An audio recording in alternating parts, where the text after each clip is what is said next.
Hi, I'm Matt Richtel, and today I have the great privilege of interviewing Dr. Sonali Wilborn.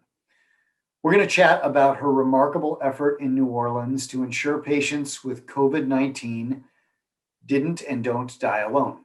Sonali, before we dive in to what you and your team accomplished, why don't you set the stage for us by telling us about one particular patient and his family and how their lives were touched by your program? So the one story that I would love to share with you is that of Willie, who was a gentleman in his mid-60s who basically was diagnosed with COVID-19. Willie lived with his sister, but also had two sons. One of his sons, who was his primary caregiver, along with his sister, who took care of him. His other son, unfortunately, he had been estranged from for 15 years. When Willie got diagnosed with COVID-19, he was hospitalized and had a very rocky course in the hospital. After several days, it was clear that he wasn't likely to improve. At that point in time, his son got the news that his father was likely to die. And unfortunately, despite being estranged for 15 years, when Willie was in the hospital, there was nobody being allowed in to see patients who were hospitalized. So it just so happened that we were just getting ready to open up our COVID-19 inpatient unit. And just at the time, we were in time to bring Willie to our inpatient unit. And because we had approval to allow family members in full PPE to the bedside, we were able to bring the son and both his sons in, the one who was estranged for 15 years, to Willie's bedside. That's a beautiful story and a timely one. And I think it points to why hospice and palliative care are so important for patients and their families. They speak to the need for intimacy and connection and closure. But it's also a particularly incredible story because of when it happened. Can you tell us a little bit about the time and place, New Orleans, at the beginning of pandemic? I think the best time to start the story was March 30th, when we were beginning to see the rising number of cases in New Orleans. It was sort of following in the footsteps of New York City. The governor at that time was concerned that in the first week of April that we would run out of healthcare bed options in the acute care setting. New Orleans happens to be a big market for us with Heart of Hospice. And we, as a leadership team, were just discussing some of the impacts and how we were going to keep our patients and our families safe. And one of the ideas that came off of it was, I wondered out loud, would it be possible to actually put up a COVID-19 inpatient hospice unit dedicated to caring for COVID-19 patients who would have otherwise died in a hospital setting without the benefit of their loved ones at their bedside, without the benefit of true hospice care.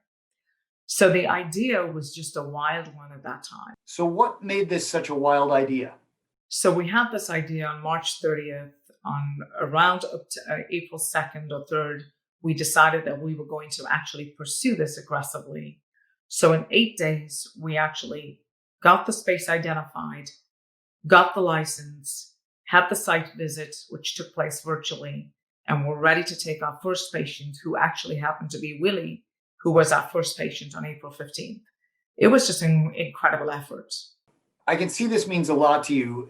Can you elaborate when you say you were there to meet the first patients in New Orleans? So interestingly enough, I was actually the first physician to see and admit Willie to the inpatient unit. And he, however, passed 7 days after I saw him. He was comfortable, surrounded by family at the time that he passed.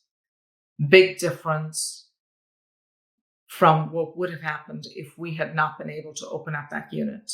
The most important thing is that his son, who he had been estranged for 15 years, got the opportunity to spend time with him and to say goodbye to him while he was in the unit with us. You've come back several times to that moment when Willie and his son reconciled. Why is that so significant to the larger story in terms of what is happening or what is not happening during COVID when it comes to patients and the end of their lives? So probably towards the end of March, all of the nursing homes really closed their doors to having people come in from the outside. What we have now begun to realize is that these patients who live in the nursing homes and the assisted living facilities and spent their days waiting for their loved ones to walk through the door, to spend a couple of, maybe a few minutes of time with their loved ones, that was their highlight. It was no longer happening. They were confined to their rooms. They were getting, weaker because they were not able to get out and walk about the facilities. And it was deeply impacting their psychological well-being. Based on how quickly things went and your ability to get enough PPE and the other logistics, it sounds like you've learned a lot. Can you tell us more about that? So we have taken care of 89 COVID-19 positive patients, many who are no longer with us, a few that did actually get the opportunity to go back home with their loved ones.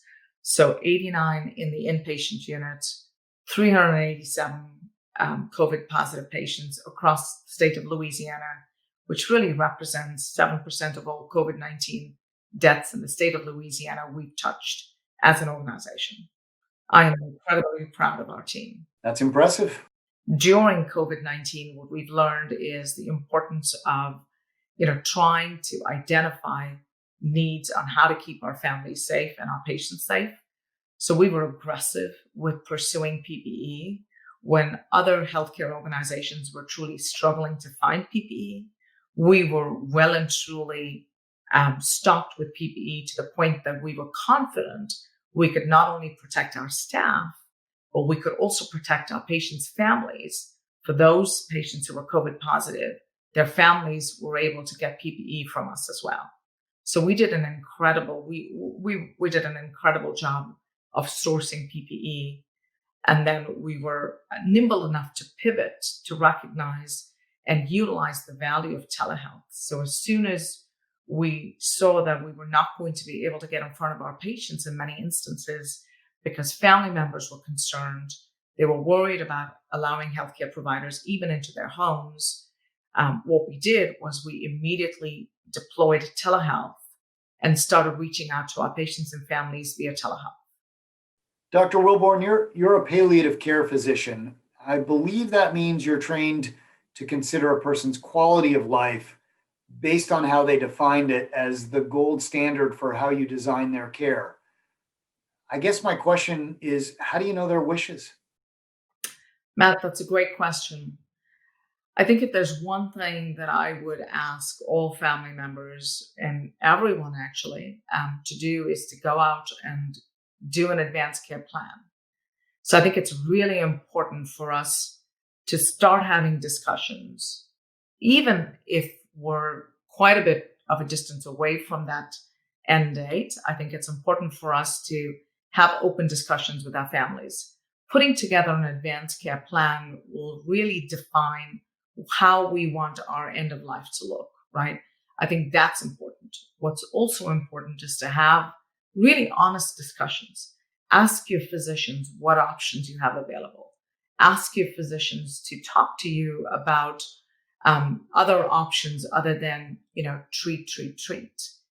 Look for ways that you can get quality, and many a time getting quality actually not only does it give you good important time, but it actually even increases the quantity of time that you have simply because you're not going back and forth to the hospital.